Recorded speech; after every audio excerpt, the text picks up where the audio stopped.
तो hello friends, कैसे आप सब। उम्मीद करता हूँ सब खैरियत से होंगे। और काफ़ी दिनों के बाद एक अपन वीडियो बना रहे हैं। तो आज बात करेंगे पोलैंड के बारे में और यूरोप के बारे में कि कैसे क्या डॉक्यूमेंट बनते हैं, स्टेप बाय स्टेप क्या प्रोसेस होता है। तो आज इसके रिगार्डिंग हम बात करेंगे।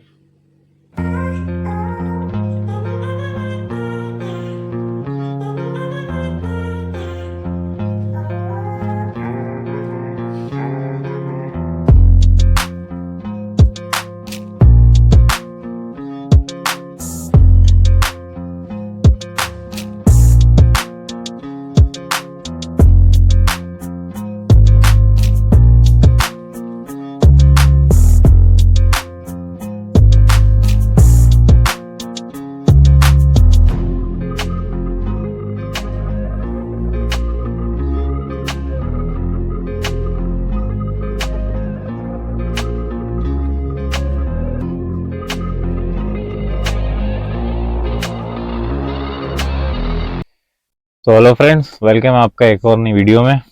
तो आज हम बात करेंगे पोलैंड के भी बारे में और दूसरे यूरोपियन कंट्री के बारे में, क्योंकि काफ़ी लोग मेरे से पूछ रहे थे डॉक्यूमेंट की रिगार्डिंग। तो मैं सोचा चलो एक वीडियो में आपको पूरा एक डिटेल में समझा दूं किस तरह होता है। यूरोप में सबसे पहले तो आपका जैसा भी आपका वीज़ा लगता है, आपको इंडिया से टीआरसी मिलता है, आपका वीज़ा लगता है, तो आपको फर्स्ट आने के बाद में यहाँ आपका मेडिकल होता है, मेडिकल फिजियोलॉजिकल टेस्ट होता है। उसके बाद में है तो आपका कोड 95 के लिए रजिस्ट्रेशन होता है। और कोड 95 से पहले आपका टैकोग्राफ नहीं बनता है। कोड 95 फर्स्ट स्टेप कोड 95 है। और कोड 95 के लिए आपको डिपेंड करता है आपके लाइसेंस पे, आपके पास में कौन सा लाइसेंस है। आपके पास में अगर 2009 का 9 सितंबर तक के का लाइसेंस है या 9 सितंबर से पहले हुआ इश्यू लाइसेंस है, तो आपको शॉर्ट कोर्स मिलेगा। उसमें आपका एग्जाम नहीं होता है। ये बेसिक नॉलेज है कि उसमें एग्जाम नहीं होता है। उसमें सिर्फ आपको शॉर्ट कोर्स अटेंड करना पड़ता है, वहां जाके क्लासेस वगैरह लेना पड़ता है। बाकी आपका एग्जाम नहीं होता है और आपका डायरेक्ट है तो कार्ड आता है। और लॉन्ग कोर्स में ऐसा होता है, अगर आपका 9 सितंबर से बाद का लाइसेंस है, जैसा अगर आपका 10 सितंबर 2009 का लाइसेंस है, तो आपको लॉन्ग कोर्स मिलेगा। आपको पूरी क्लासेस अटेंड करना पड़ेगा, प्लस आपको एग्जाम के लिए प्रिपेयर करना पड़ेगा, थ्योरी एग्जाम भी देना पड़ेगा और वो एग्जाम क्लियर भी करना पड़ेगा। और इसमें ऐसा कोई चांस नहीं होता है कि आपके पास में एक या दो या तीन चांसेस, ऐसा नहीं है। आप अगर फेल होते हैं तो आप उसका फिर से रजिस्ट्रेशन कर सकते हो एग्जाम के लिए और फिर नेक्स्ट एग्जाम दे सकते हो। और रही बात कोड 95 की, तो मैं आपको कोड 95 का चार्जेस बता दूं। कोड 95 के चार्जेस हर कंट्री में अलग अलग है। तो कोई कंट्री में ज्यादा है, कोई कंट्री में कम है। जैसे पोलैंड की बात करें तो पोलैंड में अराउंड 500 यूरो के करीब है।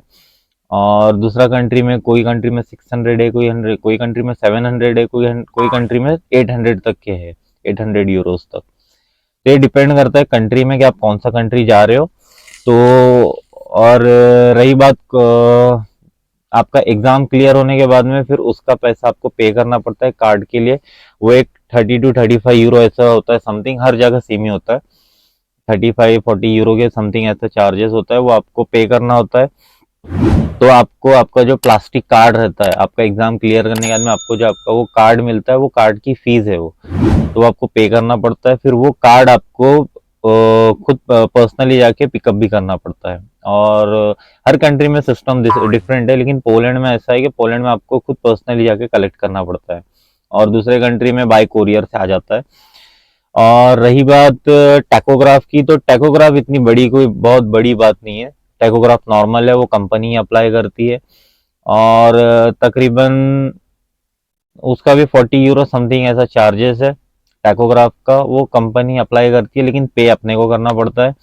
और कोई कोई कंपनी पे कर देती है, बाद में सैलरी से डिडक्ट करती है। तो इसमें एक चीज आप और कर सकते हो कि अपना आ, आप जैसा भी अपना कोड 95 क्लियर होता है, तो आप कंपनी से अपना डॉक्यूमेंट खुद मांग सकते हो। क्योंकि यहाँ पे बहुत सी जगह पे ऐसा है, पोलैंड में तो खास करके इस तरह नहीं है। पोलैंड में ऐसा है कि अगर आपने एग्जाम क्लियर कर ली है, आपका डॉक्यूमेंट आ गया, तो आपका कंपनी आपको हैंड ओवर कर देता है। लेकिन दूसरा कंट्री में ऐसा है कि आपका कंपनी आपको हैंड ओवर नहीं करता, आपका कंपनी आपके डॉक्यूमेंट होल्ड करके रखता है। तो आपके ये आपका राइट्स है कि आप अपने डॉक्यूमेंट खुद मांग सकते हो कि भाई मेरा डॉक्यूमेंट है, जब मैं पे किया हूँ तो मैं मेरे डॉक्यूमेंट खुद टेक केयर कर सकता हूँ। तो ये आपका राइट है, आप बोल सकते हो अपने लिए। और बाकी जो रहे डॉक्यूमेंट जैसा एडीआर, तो एडीआर कंपनी पर डिपेंड है। अगर कंपनी को एडीआर का लोड चाहिए, कंपनी एडीआर अगर डॉक्यूमेंट वाला लोड लेती है, जैसे केमिकल हो गया, पेट्रोल, डीजल, कोई केमिकल, नाइट्रोजन, कोई भी चीज, तो उसके लिए एडीआर डॉक्यूमेंट लगता है। वो भी सेम सेम प्लास्टिक कार्ड आता है कोड 95 के जैसा। तो उसके लिए भी आपको क्लासेस अटेंड करना पड़ता है और आपको एग्जाम देना पड़ता है। तो ये डिपेंड करता है कंपनी पे। अगर कंपनी को एडीआर चाहिए तो वो खुद कंपनी आपको सजेस्ट करेंगे कि आप एडीआर करो, आपका एडीआर डॉक्यूमेंट भी कंपलसरी है करके। और बाकी के जो भी डॉक्यूमेंट है, एसएलओ है, पिंक पेपर है, वो सब कंपनी अप्लाई करता है। तो उसके लिए आपको कोई भी टेंशन लेने की जरूरत नहीं है। जब आपके ये सब डॉक्यूमेंट प्रिपेयर हो जाते हैं तब आपको पर्सनली एक गाड़ी है तो हैंड ओवर करता है कि हाँ अब आप रेडी होकर के ट्रिप के लिए।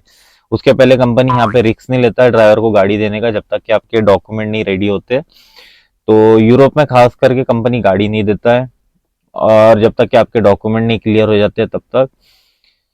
तो ये एक बेसिक नॉलेज है। और अगर आपको इसके रिगार्डिंग कुछ और जानना है या कुछ भी है तो आप बेफिक्र मुझे कमेंट करो।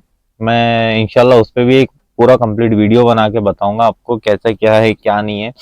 और क्वेश्चन आंसर्स के रिगार्डिंग अगर कोई डाउट रहा तो आप पूछ सकते हो मेरे से।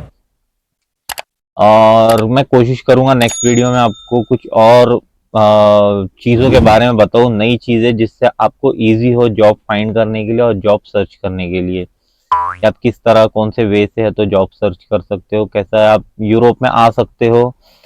तो इंशाल्लाह नेक्स्ट वीडियो में उसके रिगार्डिंग बात करेंगे।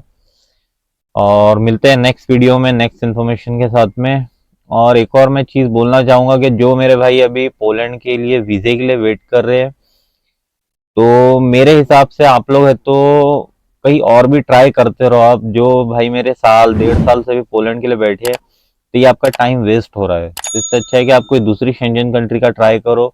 एक बार शेंजन में इंटर हो जाओ, शेंजन में इंटर होने के बाद में आप कहीं पर भी मूव हो, आपको कोई प्रॉब्लम नहीं है। तो कोशिश करो कि एक बार शेंजन में इंटर हो, कोई भी कंट्री का लेके, कोई भी शेंजन कंट्री का वीजा प्रोसेस करवा के या टीआरसी प्रोसेस करवा के आप एक बार इंटर हो। इंटर होने के बाद में आप फिर अपना खुद कहीं पर भी जॉब सर्च करो और डायरेक्ट मूव हो सकते हैं। ऐसा कोई दिक्कत वाली बात नहीं है यहाँ पे। तो अभी के डेट में पोलैंड के अपॉइंटमेंट को लेके बहुत दिक्कत चालू है, और वीजे बहुत कम चांसेस में मिल भी रहे हैं, बहुत रेयरली वीजे के रेशियो चल रहे हैं।